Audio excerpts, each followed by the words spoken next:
সমষ্টিত ধৰ্মেশ্বৰ কোঁৱৰক বিজয়ী কৰি দিম। জিকাবনে নিজিকাব? আৰু এটা আপোনালোকে মোক নিজেও কোৱা নাই, ময়ো উল্লেখ কৰা নাই। কেইটামান দিন আগতে আপোনালোকে শুনিছে চৰাইদেউ জিলাত বিমান বন্দৰ এটা বনাবৰ বাবেও আমি চেষ্টা কৰিছোঁ।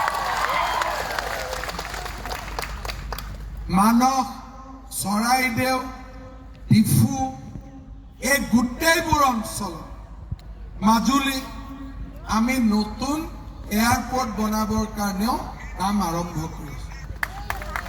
চৰাইদেউত airport, medical college, engineering college, আমাৰ বিশ্ববিদ্যালয়, ইমান কল্পনা আগত চৰাইদেউ ৰাইজে কেতিয়াও কৰা নাছিল। আজি চৰাইদেৱে উন্নয়ন আৰু প্ৰগতিৰ এক নতুন দিগন্তত প্ৰৱেশ কৰিছে। প্ৰথমতে তপন গগৈ ডাঙৰীয়াৰ নেতৃত্বত আৰু এতিয়া ধৰ্মেশ্বৰ কোঁৱৰ ডাঙৰীয়াৰ নেতৃত্বত চৰাইদেউ জীৱনলৈ ভাবিব নোৱাৰা পৰিৱৰ্তন আহিছে।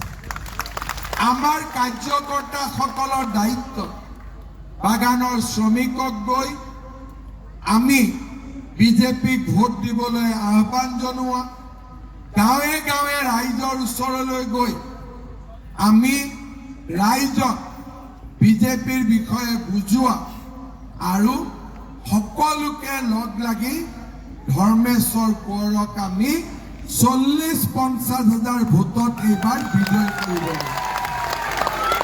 পাৰিম নে নোৱাৰিম আমি? পাৰিম নে নোৱাৰিম আমি? শ্ৰদ্ধাৰ ৰাইজ, মই ভাবো যে আমি পাৰিম। পাৰিমতো আমি? পাক্কা পাৰিম?